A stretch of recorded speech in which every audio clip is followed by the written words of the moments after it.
12h33. Muito boa tarde, Raniele.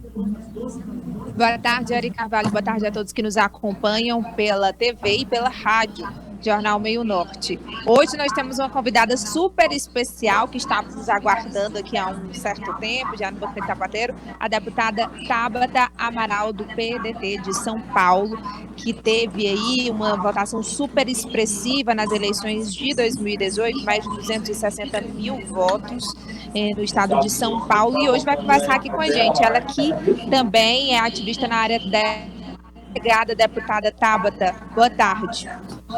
Boa tarde, Ari. Boa tarde, Raniele.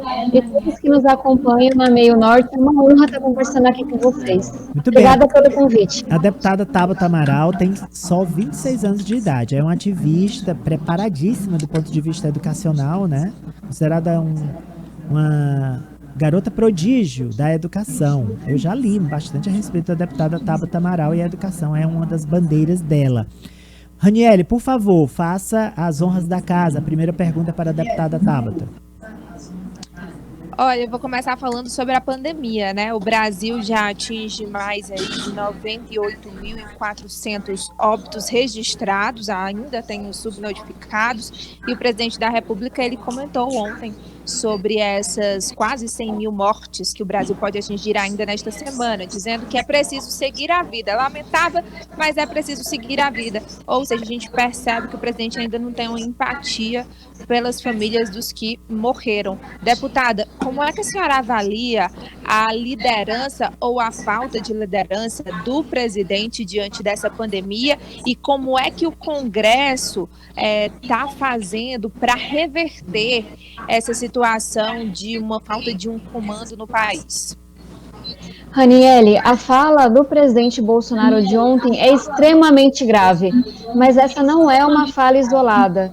Desde o início da pandemia, nós vemos falas graves, insensíveis, que minimizam a pandemia, que diz que é apenas uma gripezinha e que mostra que o nosso presidente da República, infelizmente, aposta no caos e escolheu não enfrentar essa crise.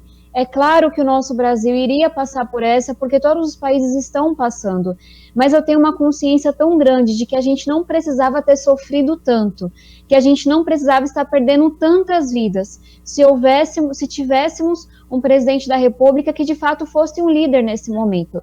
Quando nós olhamos para governadores, prefeitos, e mais do que isso, para a própria sociedade, nós sabemos que os brasileiros não cruzaram os braços. Nas comunidades periféricas, no Congresso, estamos fazendo de tudo para que a gente possa superar. Um exemplo é que de cada 10 medidas que, olhando para a crise, olhando para o coronavírus, 9 delas vieram do Congresso. Mas é muito difícil quando, no meio dessa crise sanitária, dessa crise socioeconômica que nós estamos vivendo, nós também temos que gastar energia e recursos com a crise política. Então é muito triste e espero que leve a uma grande reflexão do nosso país. Em momentos como esse, questões partidárias, questões de poder deveriam ficar de lado, e não é o que está acontecendo. A gente está conversando com a deputada federal Tabata Amaral, do PDT, de 26 anos. Ela estava comentando agora nessa questão da falta de empatia e de controle da pandemia. Eu quero mudar de assunto, deputada. Eu acompanho a senhora nas redes sociais e nós temos agora na pandemia uma nova categoria que ganhou protagonismo, os trabalhadores de aplicativos, que já fizeram manifestação por se sentirem subtrabalhadores, talvez um efeito da reforma trabalhista, não sei. E a senhora tem projeto voltado para essa nova categoria, que é muito forte aqui também no estado do Piauí. Já houve paralisação aqui também, o break dos apps, acompanhando o movimento nacional. Queria que a senhora falasse da precarização que envolve esses trabalhadores. Ari, esse é um tema extremamente importante e ele é um tema que ele ficou mais relevante com a pandemia, mas que ele tende a ser cada vez mais presente na nossa vida. A gente está falando de 4 milhões de trabalhadores que se encontram hoje um limbo jurídico. Então, eles não conseguem ser reconhecidos como CLT porque tem um trabalho que é diferente, em que eles podem escolher quando vão trabalhar, quantas horas, mas ao mesmo tempo estão longe de ser autônomos. Não são eles que dizem os preços, as condições de trabalho. Nós temos plataformas que regulamentam toda a relação entre esses trabalhadores e os clientes.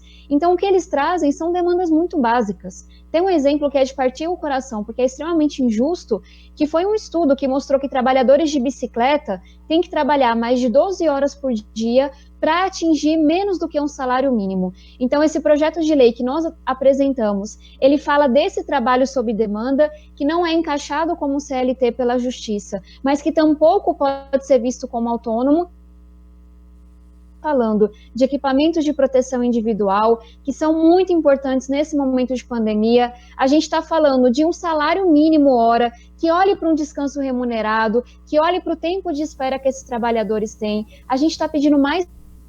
As plataformas não dizem como são dadas as notas, como decidem descadastrar um trabalhador de um dia para a noite. Então, é um projeto que eu peço que as pessoas prestem atenção, porque, novamente, ele se propõe a não engessar essa nova categoria, porque não é o desejo desses trabalhadores, mas sem engessar, sem burocratizar, trazer direitos mínimos. A gente não pode usar a modernidade, a tecnologia como desculpa para essa precarização que a gente está vendo hoje.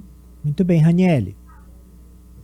Bom, deputada, eleições é um tema que todo mundo gosta de saber, e a senhora está encabeçando um projeto super interessante, que é o Vamos Juntas, né?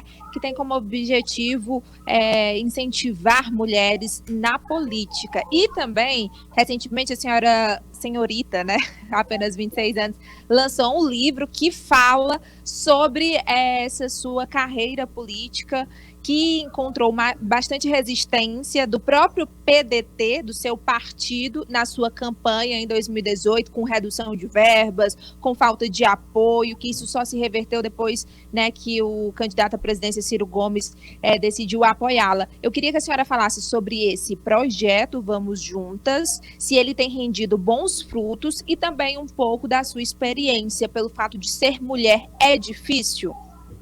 Raniele, demais da conta.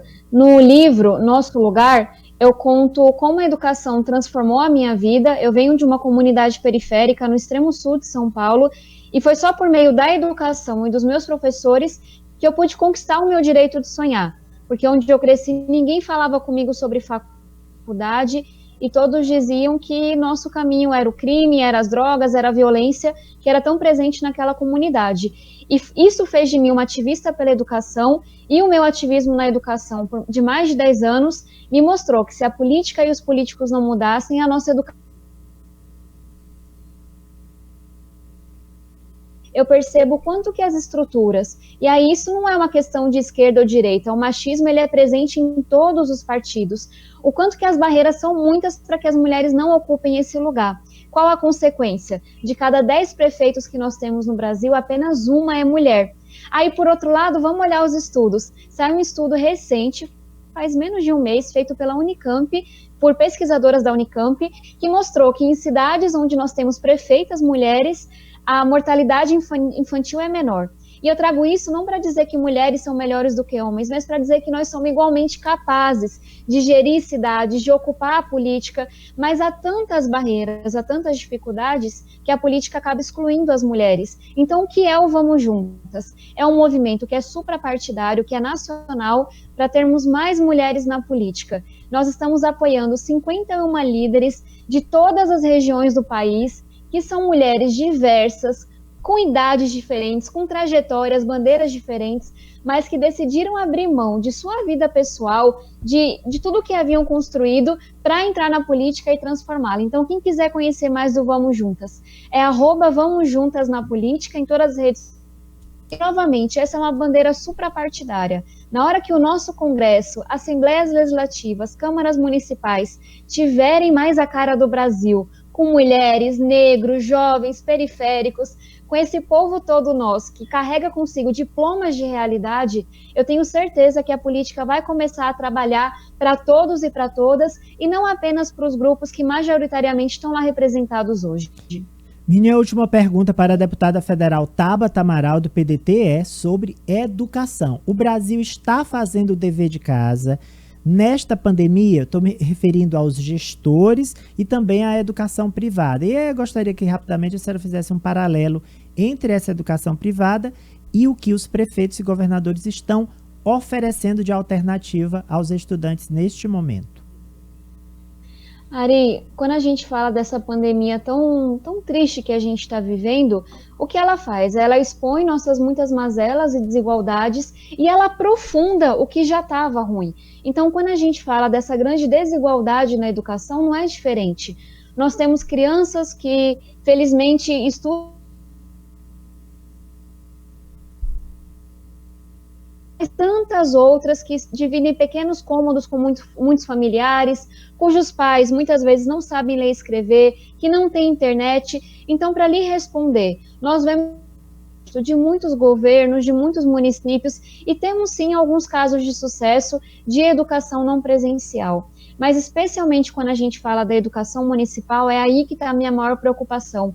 Temos muitos municípios que não fizeram nada até agora, que por falta de recursos, de priorizarem a educação, não garantiram nenhum modelo de educação não presencial. Então eu tenho certeza que nós aprofundamos a desigualdade educacional. Me entristece muito porque recentemente fizemos uma pergunta formal ao Ministério da Educação e eles nos responderam que simplesmente não sabiam quantos alunos estavam tendo educação remota ou não presencial nesse momento. Então, o MEC, que deveria ser o coordenador nesse momento difícil da educação a nível brasileiro, não sabe dizer o que está acontecendo. Nós acabamos dependendo das estruturas, da situação de cada prefeitura, de cada governo. Então, eu estou preocupada, para ser sincera. Tivemos avanços, mas se não tivermos um olhar muito atento para a retomada das aulas, para que ela se dê em segurança, mas também para que se dê logo, e para que a gente vá atrás de cada aluno e não deixe ninguém para trás, eu tenho muito medo que a evasão, o abandono escolar aumentem por causa da pandemia. E aí, só para finalizar, porque muitas pessoas às vezes esquecem o quanto que a educação é a maior alavanca que a gente pode ter para o desenvolvimento econômico. Saiu um estudo feito pelo professor Paes de Barros, do INSPER, que mostrou que nós perdemos, como sociedade e os jovens, quase R$400 mil por cada jovem que não termina o ensino médio. É muitas vezes mais do que nós investimos ao longo dos 12 anos.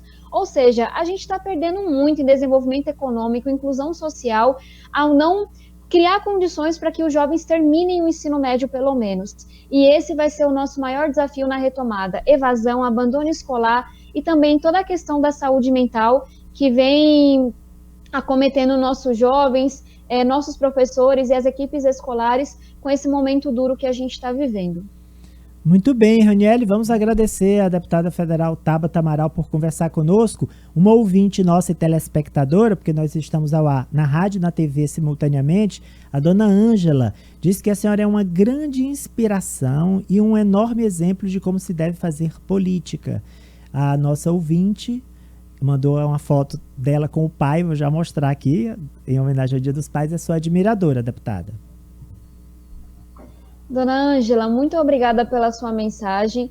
Esse caminho nosso de querer transformar a política não é nada fácil, mas são mensagens como essa que nos dão motivação para continuar. E aproveito para agradecer a oportunidade e deixar um grande abraço para todos vocês da Meio Norte, mas também para todos aqueles que nos acompanham, seja online, pela TV, pelo rádio, que vocês todos possam também ser ativistas pela educação e que a gente não permita que nenhum prefeito, nenhum governador, nenhum presidente da República diga pra gente que a educação não é prioridade. Esse Brasil só vai ser desenvolvido, só vai ser justo, só vai ser ético quando a gente de fato priorizar a educação. Raniele. Deputado, quero agradecer, mas eu tenho mais duas perguntas que não dá tempo a gente fazer aqui ao vivo, mas eu vou mandar para a senhora me responder, porque se trata de temas importantes, que é o PL das fake news, que a senhora faz parte do grupo de trabalho, junto com a deputada federal Margareth Coelho, que é do Piauí, só para a gente aí poder situar a população que está nos assistindo, quem está nos assistindo, e também sobre a renda básica, né, que a senhora seria também uma das líderes aqui no Congresso sobre uma agenda social no Brasil que teve que ser adiada por conta da pandemia, mas eu mando isso e eu espero seu retorno. Lembrando muito obrigada. Que as respostas da deputada Tabata a essas questões da Raniele, elas podem ser conferidas no blog direto de Brasília, no portal www.meionorte.com, o maior portal aqui do Piauí. A Rani vai fazer as postagens e a gente, depois, na segunda-feira, a gente mostra aqui que temos muitos assuntos ainda a tratar. Depois a deputada volta para conversar com a gente. Muito obrigado, boa tarde, deputada Tabata. Combinado. E pode deixar que eu respondo sim as perguntas. São 2 temas muito importantes que a população deve acompanhar, especialmente quando a gente fala da renda básica. Então vamos conversando. Até a próxima, pessoal. Muito bem. Eu prossigo com a Raniele Veloso. Muito obrigada, deputada Tabata. Raniele, você ainda está aqui conosco, né, em Brasília? Muito bem. Pode dividir a tela? Muito